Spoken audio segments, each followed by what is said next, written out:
नमस्कार, आप देख रहे हैं इंडिया न्यूज। आपके साथ मैं हूं शुभ्रा सुमन। कोरोना संकट के बीच 12वीं बोर्ड की परीक्षाओं को लेकर लगातार संशय बना हुआ है। हालांकि कोरोना के खतरे के बीच मध्य प्रदेश में 12वीं की परीक्षा को लेकर 1 जून को निर्णय लिया जा सकता है। जानकारी के मुताबिक एमपी के स्कूल शिक्षा विभाग ने 12वीं की परीक्षाओं की तैयारी पूरी कर ली है। उधर मध्य प्रदेश के स्कूल शिक्षा मंत्री इंदर सिंह परमार के मुताबिक एमपी बोर्ड 12वीं की परीक्षाओं के लिए नई तारीखों की घोषणा परीक्षा से कम 20 दिन पहले करेगा, ताकि छात्र भी अपनी तैयारी कर सकें। लेकिन कोरोना को देखते हुए परीक्षा के लिए एमपी सरकार और छात्र कितने तैयार हैं, ये सबसे अहम सवाल है, क्योंकि साल भर ठीक से पढ़ाई नहीं हुई है। ऐसे में छात्रों के मन में कई सवाल हैं। इसीलिए इंडिया न्यूज छात्रों की स्कूल शिक्षा मंत्री इंदर सिंह परमार जी से सीधी बात करवाने जा रहा है, ताकि वो अपने मन के डाउट दूर कर सकें। जो भी सवाल स्टूडेंट्स के मन में हैं, वो सीधे मंत्री जी से पूछ सकें। हमारे साथ इस बीच इंदर सिंह परमार जी जुड़ गए हैं, स्कूल शिक्षा राज्य मंत्री स्वतंत्र प्रभार मध्य प्रदेश। आपका बहुत स्वागत है इंदर सिंह परमार जी इंडिया न्यूज पर। सबसे पहले मैं आपसे यही समझना चाहती हूँ कि आखिर मध्य प्रदेश की स्थिति क्या है कोरोना के मद्देनजर, और इन परीक्षाओं के मद्देनजर क्या तैयारियां हैं, क्योंकि 1 जून को फैसला लिया जा सकता है। एक बहुत इंपॉर्टेंट मीटिंग हुई अभी, उसमें तमाम केंद्रीय मंत्री मौजूद रहे। 2 विकल्प सुझाए गए कि अगर परीक्षा करवाई जाए तो वो किस तरह से करवाई जाए। इसके साथ ही ये मामला सुप्रीम कोर्ट में भी पहुंच गया है और कई छात्र ये मानते हैं कि अभी परीक्षा करवाना ठीक नहीं है। कई राज्यों के मुख्यमंत्री ये कह रहे हैं कि परीक्षाओं को स्थगित करना चाहिए। मध्य प्रदेश की क्या स्थिति है, शिक्षा विभाग क्या सोच रहा है?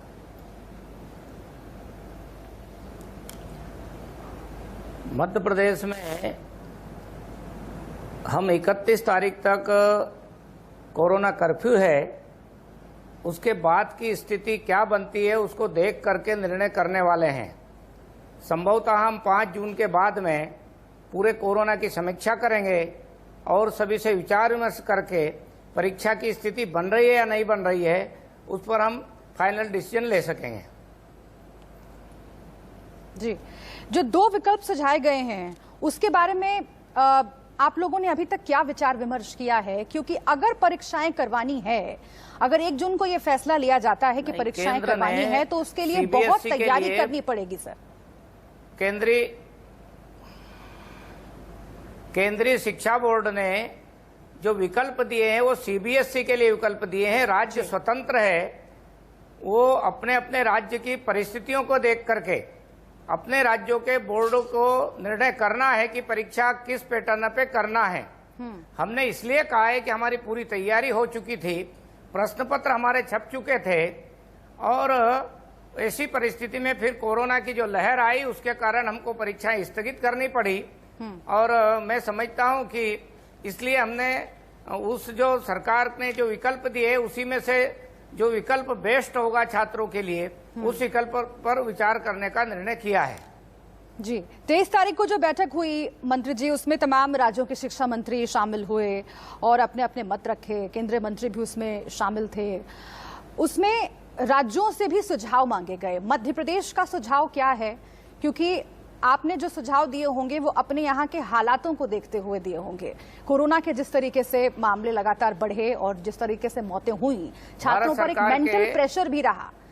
साल भर पढ़ाई नहीं होने की वजह से, रक्षा मंत्री ऑनलाइन पढ़ाई होने की वजह से एक प्रेशर भी रहता है, मेंटल प्रेशर। और कई छात्र ऐसे भी होंगे जिन्होंने अपनों को खोया होगा। ये तमाम बातें सम्मिलित करके मध्य प्रदेश ने क्या सुझाव दिया है?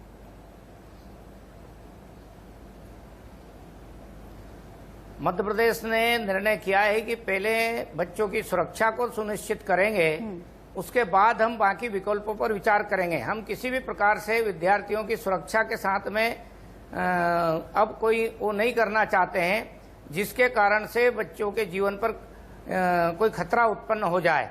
और इसीलिए हम लगातार कोरोना को लेकर के सचेत है और उसका पूरा हर सप्ताह में समीक्षा करके क्या स्थिति है, कैसे जाएगी। हमारे मुख्यमंत्री जी से आज भी हमारी बातचीत हुई है। हम सामान्य परिस्थिति होने पर ही परीक्षा कराने के विकल्प पर विचार करेंगे। हमारे भारत सरकार के रक्षा मंत्री की अध्यक्षता में जो बैठक हुई थी उसमें सभी राज्यों ने सुझाव दिए थे। 1-2 राज्यों को छोड़ करके लगभग सभी राज्यों ने कहा था, कुछ राज्यों की परीक्षा हो चुकी थी लेकिन अधिकांश राज्यों ने कहा था हमारी तैयारी है, हम कौन से पैटर्न पे करना चाहते हैं उन्होंने अपने अपने पैटर्न बताए थे। सब राज्यों ने अपने पैटर्न बताए हैं और सीबीएसई को लेकर के एक केंद्रीय नीति बनेगी, लेकिन राज्यों को स्वतंत्रता है उनको परीक्षा किस पैटर्न पे कराना, विद्यार्थियों का जो मूल्यांकन है वो कैसे करना, ये सारा राज्यों पर निर्भर कर रहा है। और मध्य प्रदेश के जो बोर्ड है, हमने भी विचार करके यही निर्णय किया है कि हम जून के प्रथम सप्ताह में एक पूरा समीक्षा करेंगे, उसके बाद यदि सामान्य परिस्थिति रही तो हम कब परीक्षा करा सकते हैं इस पर विचार करेंगे। ठीक है, ये बहुत महत्वपूर्ण बात आप कह रहे हैं कि सामान्य परिस्थितियों में ही परीक्षा करवाई जाए ताकि जो छात्रों का भविष्य है वो सुनिश्चित हो, लेकिन साथ ही छात्रों का स्वास्थ्य वो प्राथमिकता है मध्य प्रदेश की सरकार के लिए। इस बीच हमारे साथ कुछ स्टूडेंट्स जुड़ गए हैं जो सीधे आपसे सवाल जवाब करना चाहेंगे। इंदर सिंह परमार जी हमारे साथ मोह जुड़े हुए हैं और आदर्श हमारे साथ हैं, दोनों 12वीं के स्टूडेंट्स हैं। 12वीं की परीक्षाओं को लेकर ही सबसे ज्यादा सस्पेंस की स्थिति बनी हुई है और इसीलिए मोह मैं सबसे पहले चाहती हूं कि आप अपना सवाल मंत्री जी से पूछें। मेरा सवाल ये है कि अगर अभी तो जैसे ठीक हो गया और थर्ड वेव आ गई लेकिन एग्जाम के टाइम तो क्या होगा? इंदर जी। नहीं, हम कोरोना की सारी समीक्षा करके और जितने भी एक्सपर्ट लोग हैं उनसे सबसे विचार विमर्श करके ही हम परीक्षा का निर्णय करेंगे। थर्ड वेव की जो बातें कही जा रही है उसके बारे में भी हम जो एक्सपर्ट लोग हैं, डॉक्टर से वैज्ञानिक है, उन सबसे हमारा विचार विमर्श हो रहा है। उसके बाद ही सबको सुरक्षित रखते हुए हम पैटर्न पर चर्चा करेंगे। अच्छा, इसी से एक सवाल जुड़ा हुआ है जो मैं आपसे पूछ देती हूँ। कई राज्य ऐसे हैं जो ये सुझाव दे रहे हैं कि अगर परीक्षाएं करवानी है, चूंकि थर्ड वेव में सबसे ज्यादा खतरा बच्चों को ही बताया जा रहा है, बच्चे प्रभावित हो सकते हैं, इसीलिए परीक्षाओं से पहले वैक्सीनेट किया जाए, बच्चों को वैक्सीनेशन की प्रक्रिया तेज की जाए। केरल ने ये सुझाव दिया है, आप इस पर क्या मत रखते हैं? देखिए, ये जो कुछ राज्य है, इन राज्यों को वैक्सीनेशन को लेकर के राजनीति करना है, इसलिए वो ये सारे मुद्दे को उछाल रहे हैं। सबको मालूम है कि अभी हमारे 18 से कम उम्र वाले बच्चों के लिए, स्टूडेंट के लिए भारत में वैक्सीन नहीं आई है। उसकी वैक्सीन की व्यवस्था करना और उसके बाद 3 महीने का समय और उसको लगाना, उसके बाद 3 महीना परीक्षा में, लगभग 80 दिन परीक्षाओं में लगने वाले हैं। ऐसी परिस्थिति में 6 महीने यदि सत्र लेट होता है तो उससे तो वो राज्य परीक्षा नहीं कराए वही अच्छा रहेगा, क्योंकि हमको परीक्षा कराना है तो उसके लिए अगले सत्र के भी ध्यान में रखना होगा कि आने वाला समय हमारे लिए कैसा होगा, अगला सत्र हमारे बच्चों का नहीं बिगड़े। इन सब चीजों में एक प्रकार का सामंजस्य बना करके ही विचार करने की जरूरत है। सबको लगता है कि वैक्सीनेशन होना चाहिए, लेकिन आज देश की जो परिस्थिति है उस परिस्थिति में इतनी बड़ी संख्या में हमारे विद्यार्थी है, इतनी बड़ी संख्या में हमारे शिक्षक भी है, अभी सारे शिक्षकों का भी वैक्सीनेशन नहीं हुआ है। अब राज्यों को कुछ छूट दी है, उसके आधार पर हम एक बड़े समूह शिक्षकों का तो हम वैक्सीनेशन करने की ओर आगे बढ़ जाएंगे, लेकिन विद्यार्थियों का वैक्सीनेशन की फिर भी हमारे सामने एक प्रश्न खड़ा रहेगा।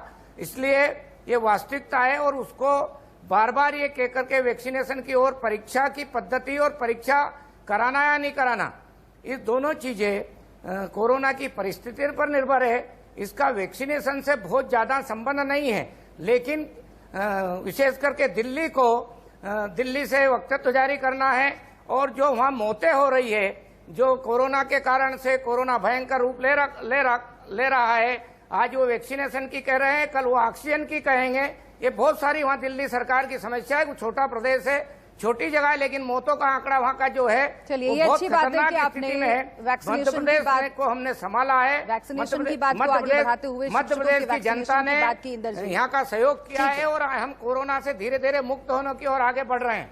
ठीक है, अच्छी बात है कि आपने शिक्षकों के वैक्सीनेशन की बात की, क्योंकि अभी तो यही स्थिति है इस देश में कि जो 18 साल से ऊपर की उम्र के लोग हैं उनके वैक्सीनेशन के लिए पर्याप्त मात्रा में वैक्सीन उपलब्ध नहीं है। ये समस्या दूर करनी बहुत जरूरी है। बाकी राजनीति होती रहेगी, लेकिन बच्चे हमारे साथ है, राजनीति से परे हम बच्चों की समस्याओं पर आज बात करते हैं। आदर्श के पास मैं जाऊंगी, लेकिन उससे पहले चूंकि केरल का सुझाव हमने डिस्कस किया, इंदर जी, एक छत्तीसगढ़ में जो प्रक्रिया अपनाने की बात की जा रही है, ऑनलाइन एग्जामिनेशन पर वो लोग जोर दे रहे हैं। क्या मध्य प्रदेश में यह मुमकिन हो पाएगा कि अगर ये परिस्थिति नहीं बनती है थर्ड वेव की वजह से कि छात्र बाहर निकल के आ सकें, स्कूल में या सेंटर्स में जाकर परीक्षा दे सकें, तो ऑनलाइन एग्जामिनेशन ऑर्गेनाइज किया जा सके? क्या मध्य प्रदेश की वो तैयारी हो पाएगी?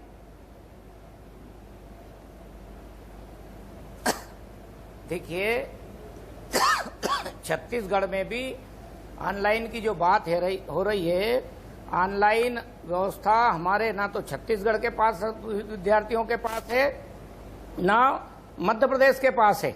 यदि ऑनलाइन सारे व्यवस्था विद्यार्थियों के पास संसाधन होते तो हम बाकी विकल्पों पर चर्चा ही नहीं करते, हम केवल ऑनलाइन परीक्षा करा लेते हैं।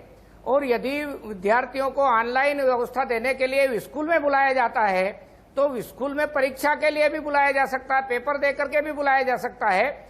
इसलिए हमने वहां की राज्य सरकार ने जिस प्रकार का निर्णय किया है उसकी भी हम समीक्षा कर रहे हैं, उसको भी देख रहे हैं कि भाई हम क्या उसके आधार पर हम बच्चों को इकट्ठे करने की जरूरत नहीं रहेगी किसी संस्था में, या बुलाने की जरूरत नहीं रहेगी।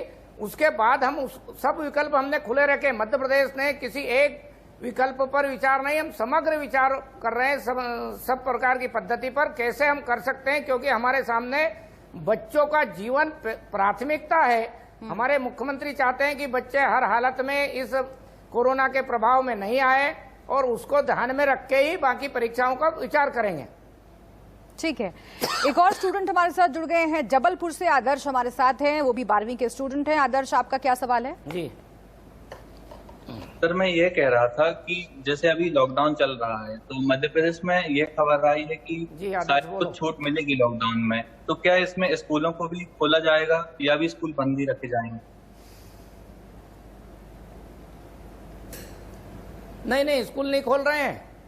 लॉकडाउन को धीरे धीरे खोलने का पद्धति अपना रहे हैं। हम सारे समाज को जिस प्रकार से सहयोग किया है, हम क्या रोजगार के कितने उसको हम खुला छोड़ सकते हैं, अन्य संस्थाओं को कितना खुला छोड़ सकते हैं, हम स्कूलों को अभी नहीं खोल रहे हैं। और ये यदि किसी ने जानकारी गलत प्रचारित की है तो गलत है। स्कूलों को जब तक पूर्ण रूप से स्थिति सामान्य नहीं होती है, अभी आज भी हमारे यहाँ 2000 से अधिक कोरोना पॉजिटिव आए हैं। ये हम रोज का आकलन करते हैं, रोज मुख्यमंत्री जी के साथ बैठ करके आगे हम कब करेंगे। अभी तो सामान्य जीवन की चिंता करना, उसके बाद विद्यार्थियों की परीक्षा और स्कूल के बारे में विचार करेंगे, क्योंकि स्कूल के बच्चे हमारे लिए ज्यादा महत्वपूर्ण हैं, उनकी सुरक्षा देने का महत्वपूर्ण हिस्सा है। इसलिए ये अभी हम निर्णय नहीं कर रहे हैं खोलने का। ठीक है, हमारे साथ एक और स्टूडेंट जुड़ गई हैं, खुशी है हमारे साथ जुड़ी हुई हैं। खुशी, आप किस क्लास में पढ़ती हैं? 12वीं की स्टूडेंट है आप भी? मैं 12th में। जी। सवाल पूछिए खुशी।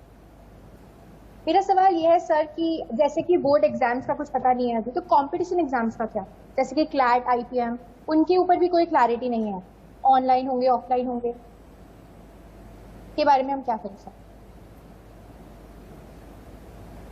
नहीं, बोर्ड एग्जाम के बाद में ही हमारे जो दूसरी राष्ट्रीय स्तर की एग्जाम होती है, नेट की होती है और JEE मेंस और एडवांस की होती है, और इसीलिए सारे देश भर की बोर्डों की परीक्षा एक समय पर हो जाए तो आगे हमारा इन दूसरी एग्जाम को करने में केंद्र सरकार को सुविधा हो कि भाई वो एग्जाम हम कराएं। क्योंकि पहले हमारे बोर्डों की परीक्षा होती है, उसके बाद वो परीक्षा होती। गए साल ही वो परीक्षा हमारी सितंबर में हम कर पाए थे। हम पिछले बार भी देखते हैं कई सारे लोगों ने उसको पॉलिटिकल इशू बना करके इसका विरोध किया था कि परीक्षा नहीं करा जाए, लेकिन सारे विद्यार्थी चाहते हैं कि परीक्षा हो, क्योंकि भविष्य से जुड़ा हो इसे। परंतु कोरोना भी उतना ही खतरा है, हम दोनों चीजों का विचार करके ही निर्णय करेंगे। भारत सरकार भी अच्छा निर्णय करने वाली है। सबसे पहली बार देश भर के सभी शिक्षा मंत्रियों के साथ, सभी बोर्डों के चेयरमैन के साथ और प्रमुख सचिवों के साथ में बातचीत हुई है। भारत सरकार के 5 मंत्री बैठ करके विचार किया है, सुझाव मांगे हैं। उस सुझावों के आधार पर ही और पूरी हर राज्यों का जमीनी हकीकत को देखकर ही निर्णय करने वाले हैं। इसलिए मैं सभी बच्चों को, पूरे मध्य प्रदेश के बच्चों को विश्वास दिलाता हूं और CBSE के तो भारत के पूरे सभी बच्चों को विश्वास दिलाता हूं कि हमारे भारत की सरकार और राज्यों की सरकारें भी बच्चों के भविष्य को पहले प्राथमिकता देगी, उनके जीवन को पहले सुरक्षित करेगी, उसके बाद में बाकी विषयों पर विचार करेगी। इसलिए किसी को घबराने की जरूरत नहीं है। हिम्मत के साथ, साहस के साथ में बहुत ज्यादा पढ़ाई में एकदम लगने की भी ऑनलाइन भी आज से एकदम चालू कर दे वो भी जरूरी नहीं, थोड़ा थोड़ा जितना पढ़ते रहे और कोरोना के इस वातावरण में स्वस्थ रहने की कोशिश करें।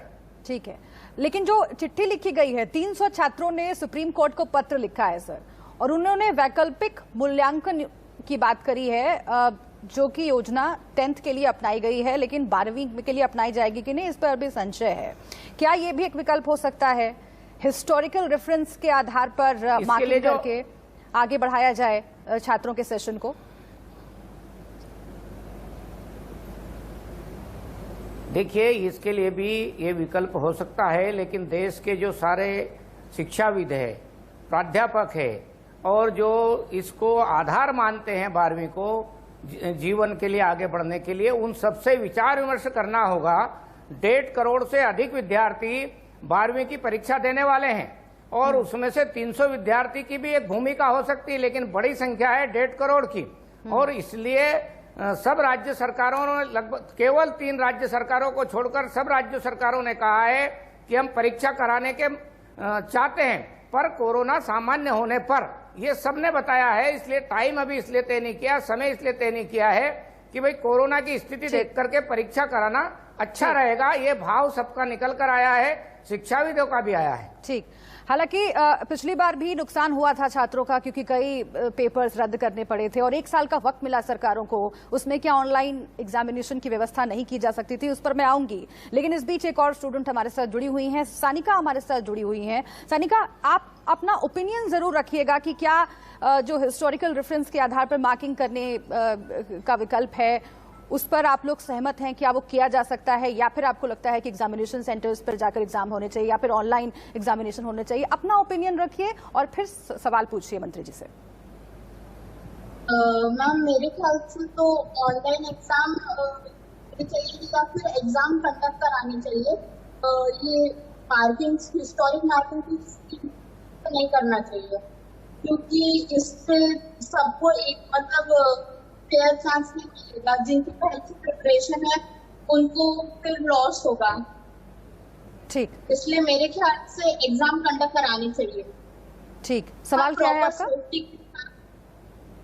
मैम, मेरा सवाल ये है कि जैसे नीट का एग्जाम 1 अगस्त को होने वाला था और अभी ऐसी कुछ न्यूज आ रही थी कि हमारी बोर्ड की एग्जाम 15 जुलाई से 26 अगस्त तक हो सकती है, तो नीट की एग्जाम फिर पोस्टपोन होगी और फिर होगी तो फिर हम लोगों को टाइम मिलेगा क्या उतना प्रिपेयर करने के लिए? जी, इंदर जी।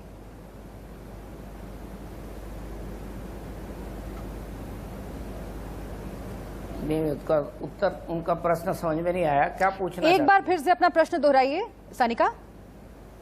प्रश्न मैं ये पूछना चाह रही हूँ कि जैसे नीट की एग्जाम 1 अगस्त को होने वाली थी जी, तो और बोर्ड की एग्जाम का अभी कुछ ऐसा आ रहा है कि जुलाई में हो सकती है, तो नीट की एग्जाम पोस्टपोन होगी क्या? हाँ। और अगर पोस्टपोन होगी तो कितनी पोस्टपोन होगी, मतलब थोड़ा टाइम मिलेगा क्या प्रिपेयर करने के लिए? नीट की एग्जाम भारत सरकार के द्वारा आयोजित होती है और सब बोर्डों की परीक्षा संपन्न होने के बाद सामान्यतः नीट की एग्जाम होती है और जेईई मेंस की एग्जाम भी उसके बाद ही होती है। गए साल भी सितंबर में हुई थी। सामान्य परिस्थिति होने पर यह टाइम टेबल सारा डिक्लेयर किया था। निश्चित रूप से बोर्ड की एग्जाम विलंब से हो रही है तो नीट की एग्जाम भी अगस्त में अभी संभव नहीं होगी, उसको हमको सितंबर तक तो जाना ही पड़ेगा। मुझे लगता है कि इन सब बातों पर केंद्र सरकार ने विचार किया है और राज्य सरकारों के जिम्मे जो जो विषय है वो राज्य सरकार भी विचार कर रही है। ठीक है, स्टूडेंट्स का एक कंसर्न है कि उनको परीक्षा की तैयारी करने का और उस मोड में आने का थोड़ा वक्त मिले, क्योंकि पूरे साल ऑनलाइन पढ़ाई हुई है और पढ़ाई डिस्टर्ब भी हुई है। ये कंसर्न बहुत वाजिब है। संस्कार के पास हम फिर से एक बार चलते हैं, उनका कोई सवाल है। संस्कार, आपका क्या सवाल है?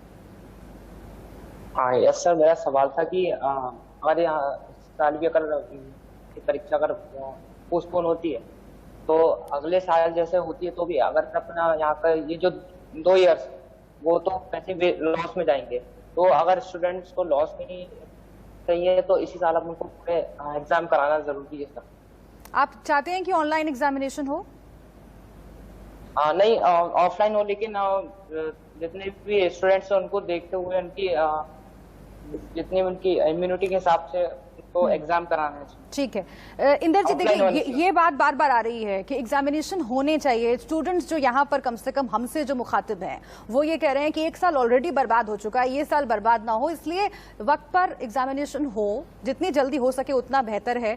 या तो फिजिकली स्टूडेंट्स जाएं एग्जामिनेशन हॉल में या फिर ऑनलाइन एग्जामिनेशन हो, लेकिन किसी तरीके से रास्ता निकाला जाए। क्या एक साल में हम उस तरफ बढ़ पाए हैं कि ऑनलाइन एग्जामिनेशन को बढ़ावा दिया जा सके या फिर उसे एक आदत में शुमार किया जा सके?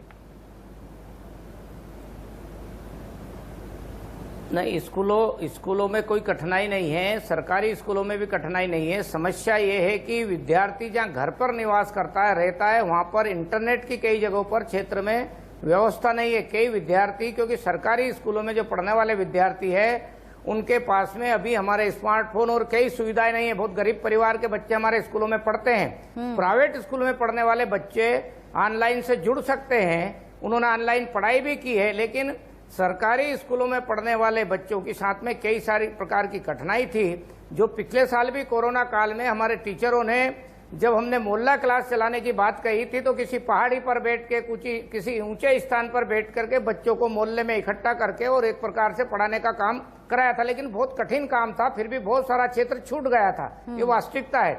और इसलिए यदि हर बार ये कोरोना का, पिछले बार भी रहा, इस बार भी रहा, तो निश्चित रूप से आपका सुझाव ठीक है। हमको आने वाले समय में इस विषय पर काम करना होगा।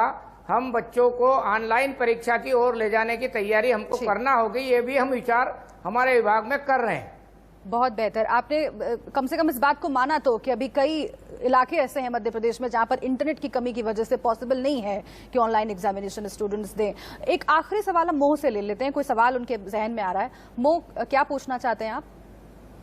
जी, मैं पूछना चाहता हूँ कि हम अभी कॉलेज की जो एग्जाम्स रहती है, एंट्रेंस एग्जाम, उस पर ध्यान दें कि जो 12th की एग्जाम है उस पर ध्यान दें, क्योंकि कॉलेज तो अपनी एग्जाम ले ही रहा है एंट्रेंस, तो उस चक्कर में हमको दो जगह अपना ध्यान डाइवर्ट करना पड़ रहा है और उस वजह से बहुत मुश्किल पड़ रही है।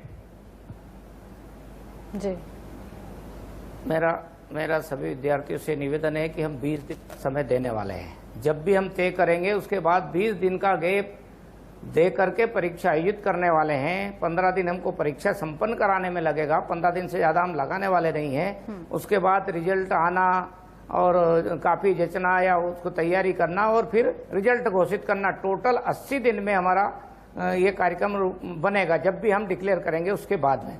इसलिए आप लोग एंट्रेंस एग्जाम जो वो ले रहे हैं कॉलेजेस, उनको भी हम अभी शिक्षा मंत्री, उच्च शिक्षा मंत्री से बातचीत करके हमारी एग्जाम के बाद ही वो इस ओर आगे बढ़ेंगे, ऐसा प्रयास हम उनके साथ भी बैठकर करेंगे।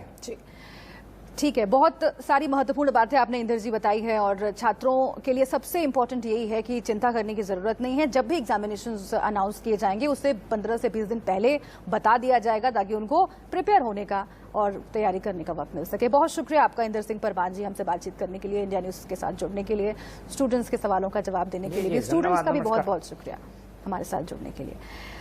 एक छोटे से ब्रेक के लिए यहाँ पर हम रुक रहे हैं, आगे और भी खबरें हैं, आप बने रहिए हमारे साथ, देखते रहिए इंडिया न्यूज।